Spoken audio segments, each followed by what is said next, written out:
For 3 nights, the small terrier sat at the edge of the bassinet and would not lie down.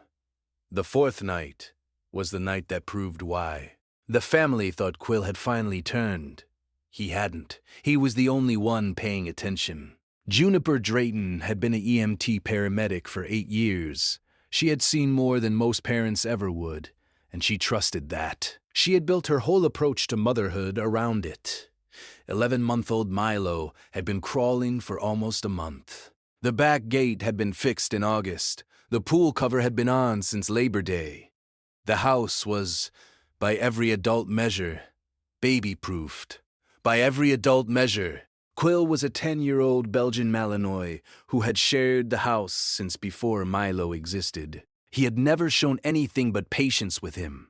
The ear-grabbing, the shrieking, the lurching of a child learning to walk. He was the kind of dog people described as gentle, to the point of being a little dull, which is why what happened on the Thursday made no sense. Milo woke fussy.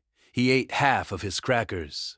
Within 20 minutes, Quill was positioned directly in front of him on the nursery carpet, his broad face inches from his, not moving. Milo started crying. Quill didn't back away. He leaned closer. Juniper watched from the counter, coffee in her hand, and felt the first thread of unease. "Quill, go lie down." He lifted his eyes to her and stayed exactly where he was. Milo cried harder. Quill pressed his nose toward the baby's mouth, slow and deliberate, and held it there for 2 full seconds. Juniper set down her coffee. In 8 years of EMT work, she had seen dogs upset children before. She had seen the pattern: stress behavior, resource guarding, overstimulation around a crying infant. She had seen families dismiss warning signs until it was too late. She knew what this looked like. The size differential alone, 92 pounds to 11 and change, made her stomach tighten in a way she recognized as professional instinct. She crossed the kitchen and put herself between them. Quill moved around her. He wasn't growling, he wasn't stiff, but he would not leave Milo alone. Cyrus came from the back room and watched for 30 seconds. "Should we put him out back?" Juniper was already nodding. "Just for a few hours, until he's calmer." Her mother-in-law, who had come to help that week, said it from the hallway without being asked. "You're right. You can't take that risk with a baby." They had all reached the same conclusion. That felt, at the time, like confirmation. The back door clicked shut. Milo stopped crying almost immediately, which felt like proof. Juniper picked him up and held him, and felt the quiet of a problem solved. Milo fell asleep against her shoulder, and Juniper put him down in the den. She went to fold laundry in the next room, the monitor on the counter beside her. Quill was scratching at the back door within 10 minutes. Not barking, scratching, a continuous, focused, rhythmic scraping that didn't stop. These stories matter, and we tell them carefully. Subscribe to follow where this channel is going. Cyrus let him in. He went directly to the kitchen entrance, positioned himself at the threshold, and would not move. Juniper came to stand beside Cyrus. She looked at Quill, standing over the sleeping baby. She looked at how still he was, how focused. In 8 years, she had learned one thing above all else about children in trouble: the silence that follows distress is not always peace. She went to Milo. The color in his face was wrong, not dramatically, not the gray she knew to fear, but off, a faint pallor around the lips, hands slightly cool, breathing even, but shallow.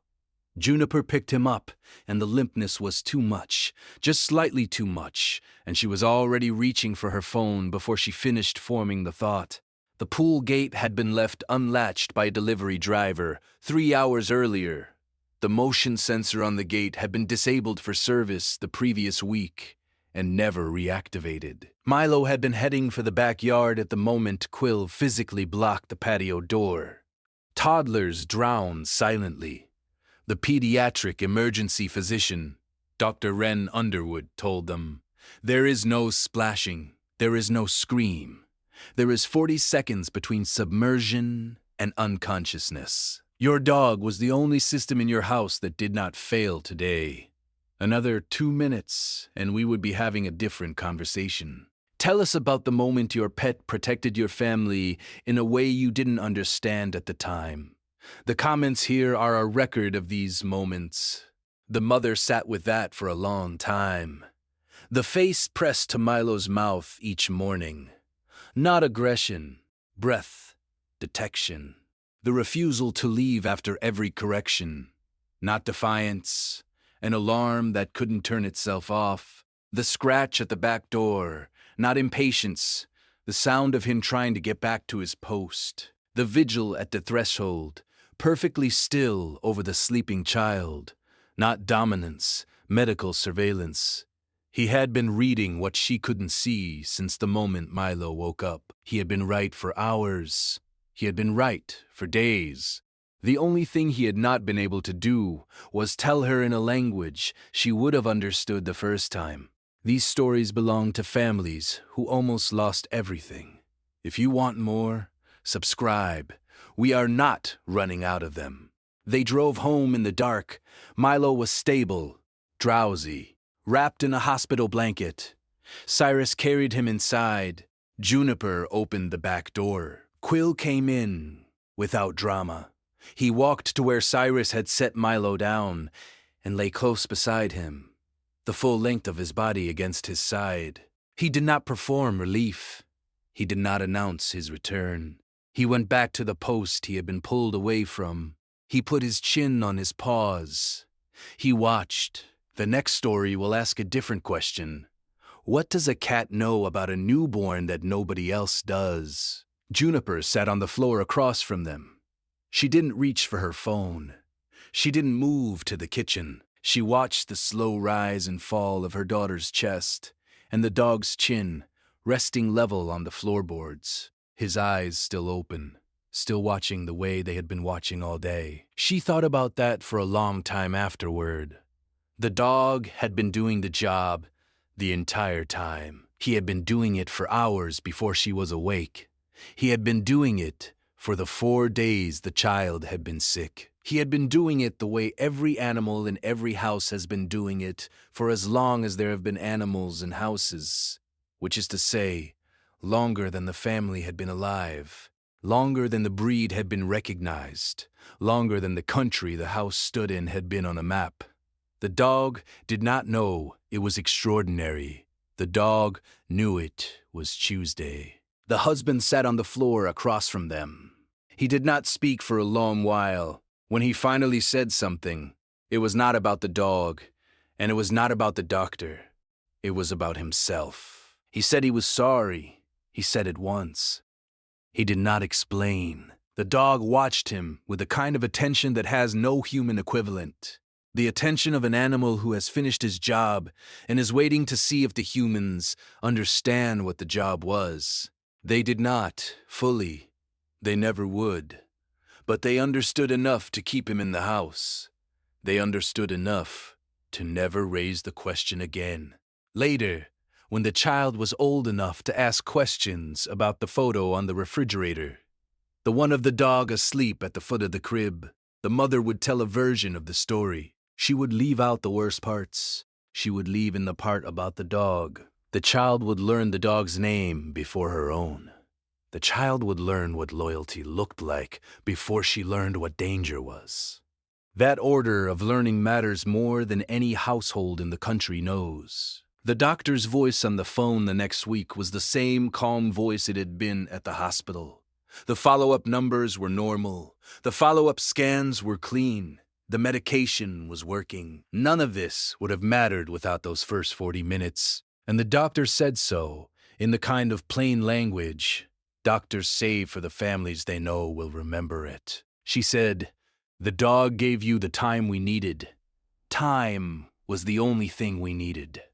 The mother wrote that sentence down in her notebook and underlined it. The dog did not change after that. That was the part nobody expected. The family braced for a different animal, a more anxious one, a more attentive one, a hero version of the dog who would carry the story in his body. He did not. He went back to lying in the spot by the door he had always lain in. He went back to barking at the mail carrier the way he always had. He went back to leaving wet nose prints on the inside of the back window. He did not perform what he had done. He just kept doing it, which was the whole point. The fire marshal called 2 weeks later with a final report. The carbon monoxide reading had been at the level that produces unconsciousness within 90 minutes of sustained exposure.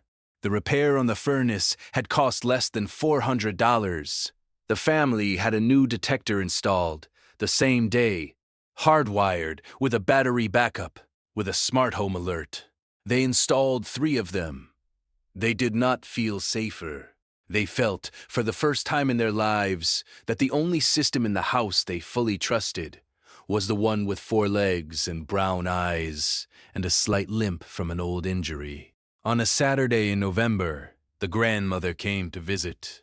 She watched the dog and the child for a long time before she said anything. When she finally spoke, it was the kind of sentence old women say once, when they are sure. She said, "He has the eyes of a dog who has done his work."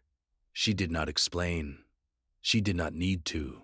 The mother nodded, and the dog, who was lying on the rug between them, exhaled the slow exhale of an animal whose job is being witnessed by a human who finally understands what the job is. On a Saturday in November, the grandmother came to visit. She watched the dog and the child for a long time before she said anything. When she finally spoke, it was the kind of sentence old women say once when they are sure. She said, "He has the eyes of a dog who has done his work." She did not explain. She did not need to. The mother nodded, and the dog, who was lying on the rug between them, exhaled the slow exhale of an animal whose job is being witnessed by a human who finally understands what the job is. On a Saturday in November, the grandmother came to visit.